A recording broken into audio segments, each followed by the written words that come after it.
संतों की महिमा के बारे में पूज्य स्वामी राम सुखदास जी कहते हैं, शास्त्रों में संतों की बहुत महिमा मिलती है। स्वयं श्री भगवान ने भी अपने भक्तों की महिमा गाई है। संत या भक्त किसी वेशभूषा का नाम नहीं है, अपितु भीतर के भाव का नाम है। इस प्रकार का भाव रखने वाले ब्राह्मण, क्षत्रिय, वैश्य, शूद्र, अंत्यज, माता बहन कोई भी हो सकते हैं। संत कहते ही हमारी दृष्टि साधु आश्रम पर जाती है, क्योंकि साधु आश्रम में बड़े बड़े तत्वज्ञ, संत, महापुरुष एवं ज्ञानी हुए हैं, भगवत प्रेमी हुए हैं। परंतु गृहस्थों में भी कम नहीं हुए हैं। बहनों में भी मीराबाई आदि बड़ी बड़ी संत हुई हैं, जिनके स्मरण मात्र से अंतःकरण शुद्ध हो जाता है। गृहस्थों में भी बड़े बड़े और विचित्र भक्त हुए हैं। इतना ही नहीं, साधारण से साधारण, पापी से पापी, दुराचारी से दुराचारी तथा मूर्ख से भी मूर्ख व्यक्ति उस तत्व को जानकर संत महात्मा बन सकता है। देखो, संसार में कोई भी दो व्यक्ति धन, संपत्ति, वैभव आदि में समान नहीं हो सकते, किंतु परमात्म तत्व प्राप्ति में सब समान हो सकते हैं। जो तत्व वशिष्ठ, नारद एवं सनकादि को प्राप्त हुआ है, वही आज भी प्राप्त होता है, क्योंकि वह सत्य तत्व एक है। वहां पहुंचने पर सब एक हो जाते हैं। हां, साधन में फर्क हो सकता है। जितने भी साधन भेद होते हैं, वे सब न पहुंचने वाले व्यक्तियों के लिए होते हैं। पहुंचे हुए महात्माओं की वास्तविक स्थिति में फर्क नहीं होता। साधनाओं की भिन्नता के कारण मार्गों की भिन्नता वहां भी रहती है, किंतु लक्ष्य तक पहुंचने पर सब एक ही तत्व को प्राप्त हो जाते हैं। गीता में दो निष्ठाएं बताई हैं, ज्ञान योग और कर्म योग। ज्ञान योगेन सांख्यानाम, कर्म योगेन योगिनाम। श्रीमद् भागवत में मनुष्य के कल्याण के लिए योगास्त्रयो मया प्रोक्ता नृणाम श्रेयो विधिस्तया। ज्ञान योग, भक्ति योग और कर्म योग, ये तीन योग बताए हैं। ऐसे ही द्वैत, अद्वैत, विशिष्टाद्वैत, शुद्धाद्वैत, अद्वैताद्वैत आदि अनेक अवान्तर मार्ग शास्त्रों में बतलाए हैं। ये अनेक भेद साधन की दृष्टि से हैं, पर साध्य तत्व की प्राप्ति होने पर ये भेद नहीं रहते। जो साध्य तत्व तक पहुंच जाए और मार्गों की दृष्टि से भी ठीक ठीक विवेचन कर दें, ऐसे संत बहुत कम मिलते हैं। अब हैं या नहीं यह पता नहीं, भगवान ही जाने। खोज करने और ढूंढने पर भी ऐसे महात्मा बहुत कम देखने में आए हैं, जो वास्तव में पहुंचे हुए हैं और किसी संप्रदाय अथवा मत का कोई आग्रह भी नहीं रखते। सब कुछ जाने हुए, समझे हुए, सुलझे हुए महात्मा संत बहुत ही कम देखने में आए हैं।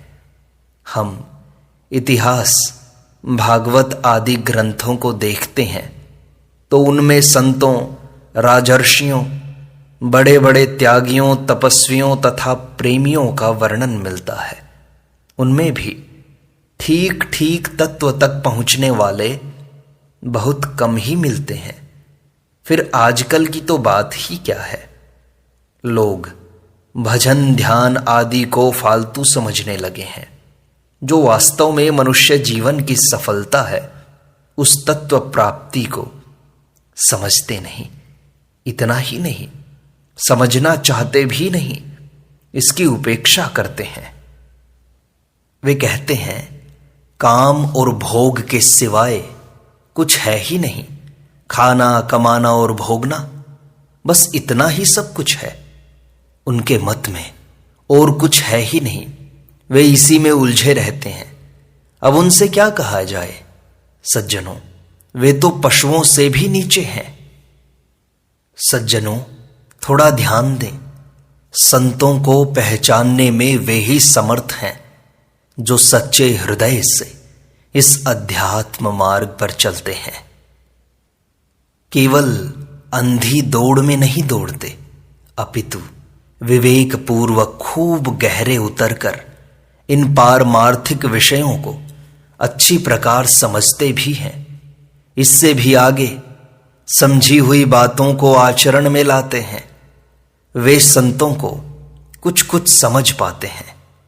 वे भी इतना ही समझ पाते हैं कि ये संत हमसे श्रेष्ठ हैं, परंतु ये कहाँ तक पहुंच चुके हैं, यह समझने की शक्ति किसी में भी नहीं है। इस बात को या तो वे स्वयं समझते हैं या उनसे भी बढ़कर समझते हैं उनके भगवान। जैसे सूर्य प्रकाशित होता है तो दिन निकल आता है, ऐसे ही संतों का संग करने से हृदय में प्रकाश होता है।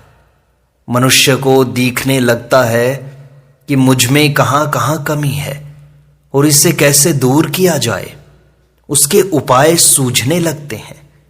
संतों के संसर्ग मात्र से ही, बिना कहे सुने, बिना पूछे भी स्वतः ही अंतःकरण में विलक्षण भाव पैदा होते हैं। एक प्रकार का विलक्षण प्रकाश मिलता है। संत भगवान का हृदय है।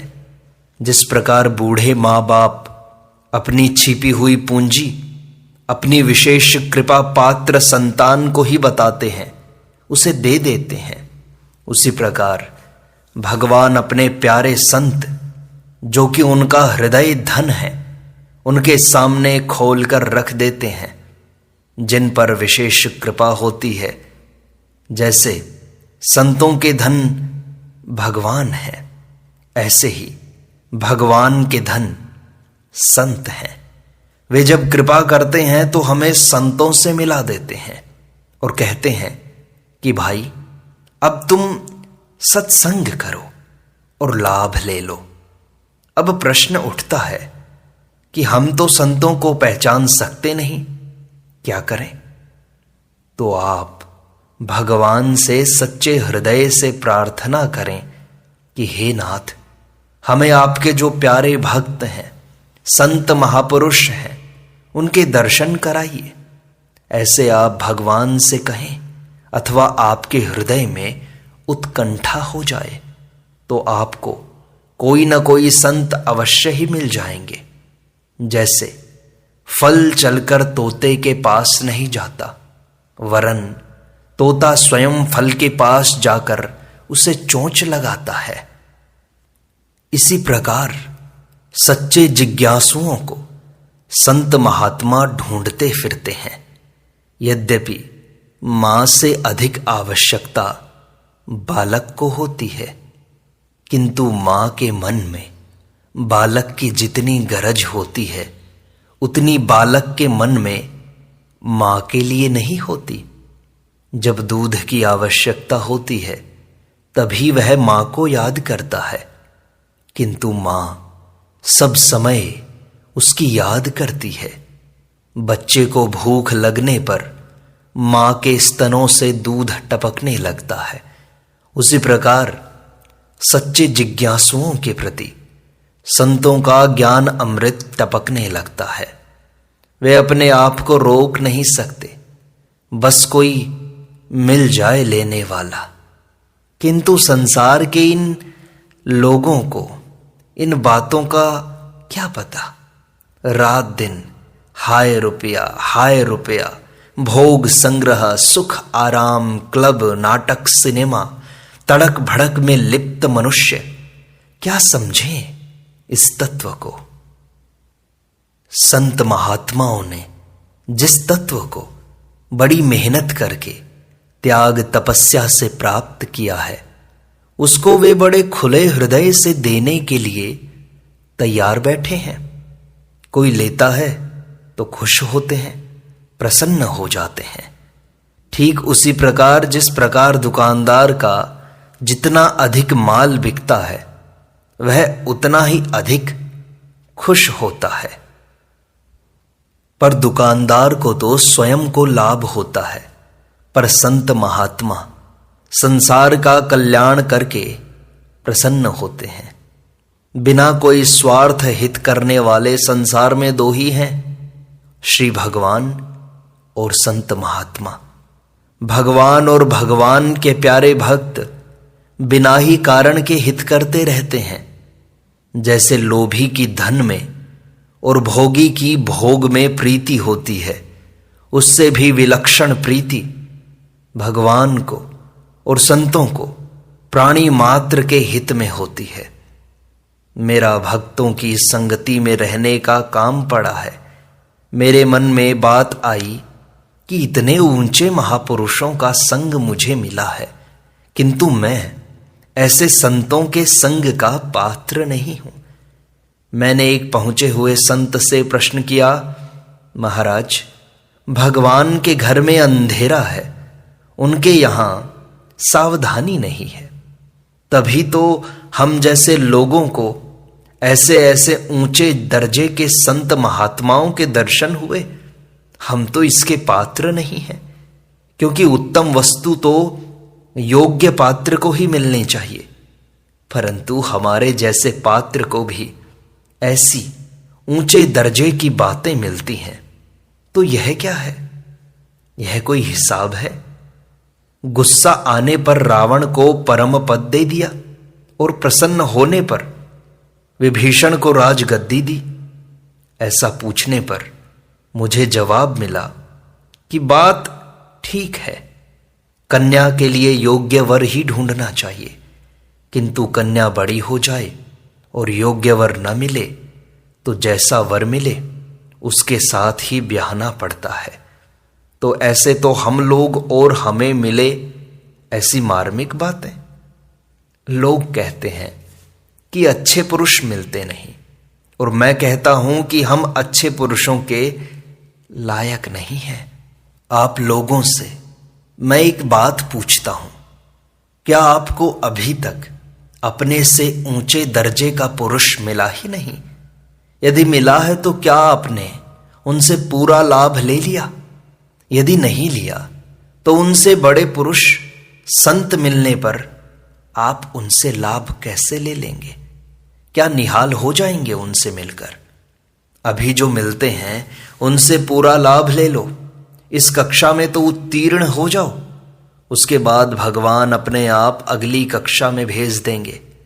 बालक जिस श्रेणी में पढ़ता है उससे आगे की श्रेणियां पहले से तैयार रहती हैं। भगवान तो प्रधान अध्यापक हैं। कृष्णम वंदे जगत गुरुम, आपके पास होते ही वे आगे की कक्षा में भेज देंगे, उससे ऊंचे संतों का संग करा देंगे। अब प्रश्न होता है कि उन संतों को हम पहचानेंगे कैसे? संत महात्मा और उनको पहचानने वाले बहुत ही दुर्लभ हैं। आज तो दंभ पाखंड और बनावटीपन इतना हो गया है कि असली संत महात्मा को पहचानना अत्यंत ही कठिन कार्य हो गया है। पर सच्चे जिज्ञासु को पता लगता है। भगवत कृपा उन पर होती है, तभी उनको पहचाना जा सकता है। अब उनकी पहचान क्या हो? भाई, हम उनकी पहचान नहीं करते, हम तो अपनी पहचान कर सकते हैं। हमने एक कहानी सुनी है। एक नवयुवक राजगद्दी पर बैठा। 5-7 वर्ष राज्य करने के बाद उसने अपने राज्य के बड़े बड़े बूढ़ों को इकट्ठा करके पूछा, आप लोग बताएं कि राज्य हमारा ठीक रहा या हमारे पिताजी का ठीक था, अथवा हमारे दादाजी का ठीक था? किसका राज्य ठीक रहा? आपने हमारी तीनों पीढ़ियों का राज्य देखा है। बेचारे सब चुप रहे। एक बहुत बूढ़ा आदमी खड़ा होकर कहने लगा कि महाराज, हम आपकी प्रजा हैं। आप उम्र में छोटे हैं तो क्या हुआ, आप हमारे मालिक हैं। अब हम आपके बारे में निर्णय कैसे करें कि आप में कौन योग्य है और कौन अयोग्य है, कौन बढ़िया है और कौन घटिया है। यह हमारी क्षमता नहीं है। मेरी बात पूछें तो मैं अपनी बात तो कह सकता हूं, पर आपकी परीक्षा नहीं कर सकता। राजा ने कहा, अच्छा, अपनी बात बताओ तो। वह कहने लगा, जब आपके दादाजी का राज्य था, उस समय मैं जवान था, मैं पढ़ा लिखा था, शरीर में बल भी अच्छा था। मैं एक लाठी पास में रखता था।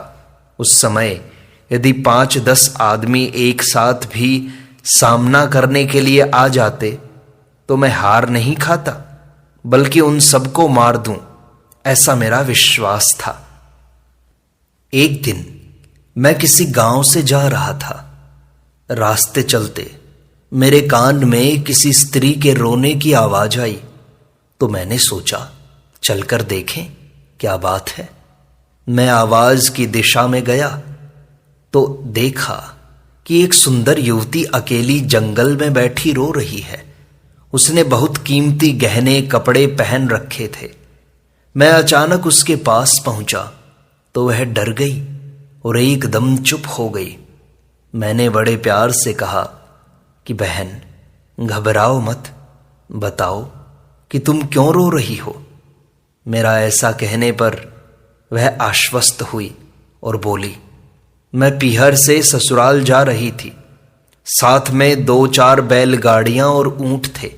रास्ते में डाकू मिल गए तो उनसे मुठभेड़ हो गई। मेरे संबंधी और डाकू आपस में लड़ने लगे। मुझे डर लगा तो भागकर जंगल चली आई और यहां आकर बैठ गई। अब उनका क्या हाल हुआ यह तो भगवान जाने, किंतु मैं किधर जाऊं यह भी मुझे रास्ता मालूम नहीं। मेरा जन्म गांव तो दूर रह गया, लेकिन ससुराल गांव पास ही है, ऐसा अंदाजा मुझे है, लेकिन मैं जानती नहीं क्या करूं।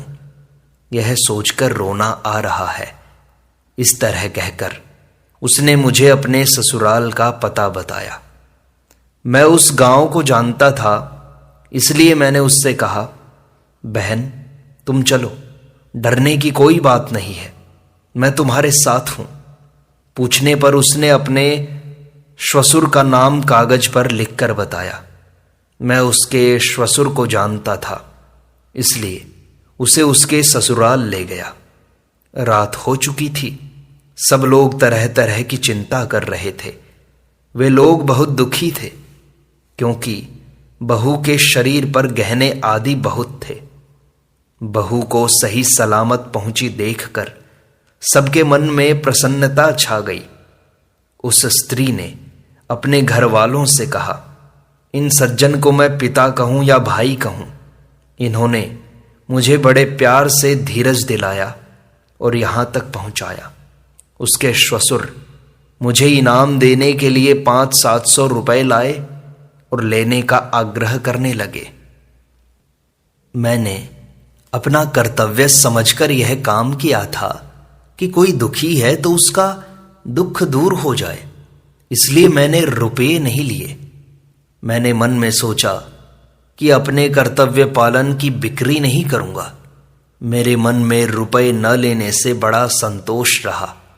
मैं वापस चला आया।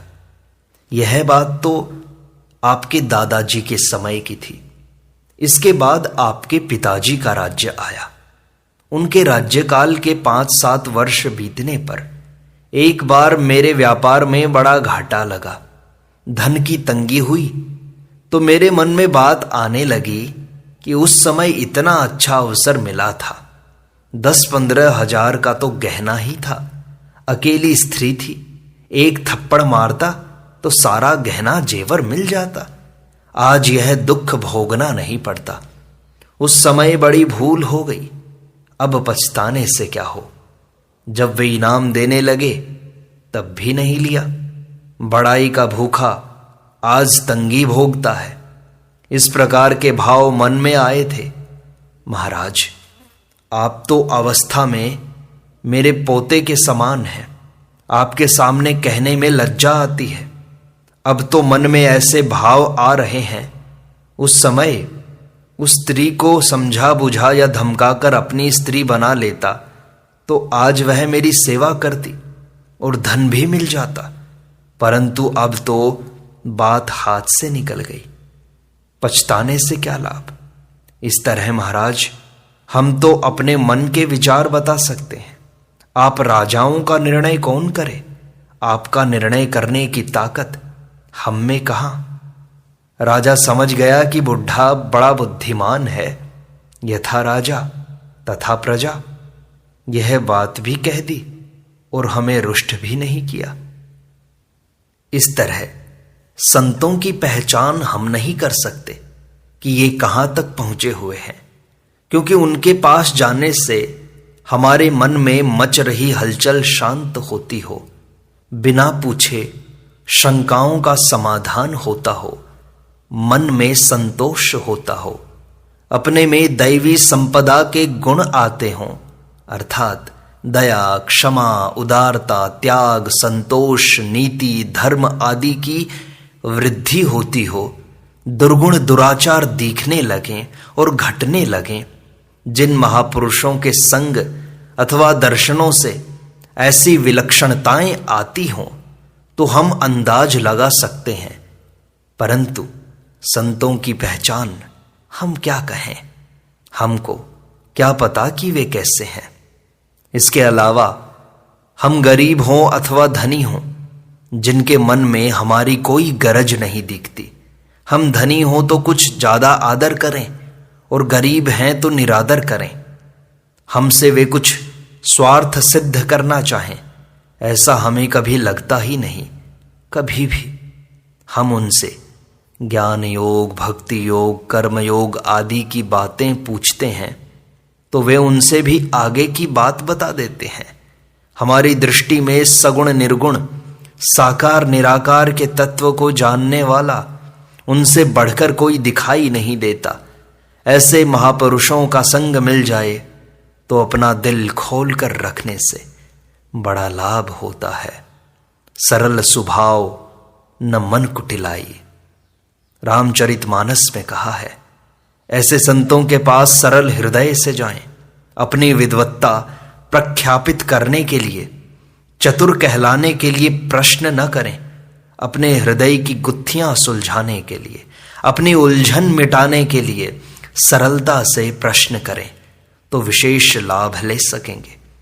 साधन के विषय में जानने के लिए प्रश्न करें कि क्या साधन करें, यहां तक तो पहुंच गए, इसके बाद हमें क्या करना चाहिए। इस प्रकार जानकर आगे बढ़ा जाए तो बहुत लाभ की बात है। संत महात्माओं को हमारी विशेष गरज रहती है। जैसे माँ को अपने बच्चे की याद आती है, बच्चे को भूख लगते ही माँ स्वयं चलकर बच्चे के पास चली आती है, ऐसे ही संत महात्मा सच्चे जिज्ञासुओं के पास खींचे चले आते हैं। संतों की तो बात क्या, स्वयं श्री भगवान के कानों में भी सच्ची पुकार तुरंत पहुंच जाती है। वे किसी संत के साथ हमारी भेंट करा देते हैं। फिर जैसे टेलीफोन एक्सचेंज हमारी लाइन हमारे इच्छित व्यक्ति से मिला देता है, उसी प्रकार भगवान हमारी लाइन संतों से मिला देते हैं। पर लगन सच्ची होनी चाहिए। हमारी सच्ची लगन हो तो भगवान में शक्ति नहीं कि वे हमारी लगन को ठुकरा दें। हैं किस लिए भगवान? छोटा बालक हो और माँ उसका पालन न करे तो माँ है किस लिए? बालक के लिए तो माँ है। इसी प्रकार यदि संत महात्मा साधकों को कुछ बात नहीं बताएंगे तो वे जीते क्यों हैं? उनका क्या उपयोग है? सज्जनों, जब वे अपना कार्य पूरा कर चुके तो वे हमारे लिए ही हैं। उनसे पूछकर हम अपना कल्याण कर लें, इसीलिए हमें सच्ची जिज्ञासा बढ़ानी चाहिए। संत महात्माओं की परीक्षा करने की जरूरत नहीं है।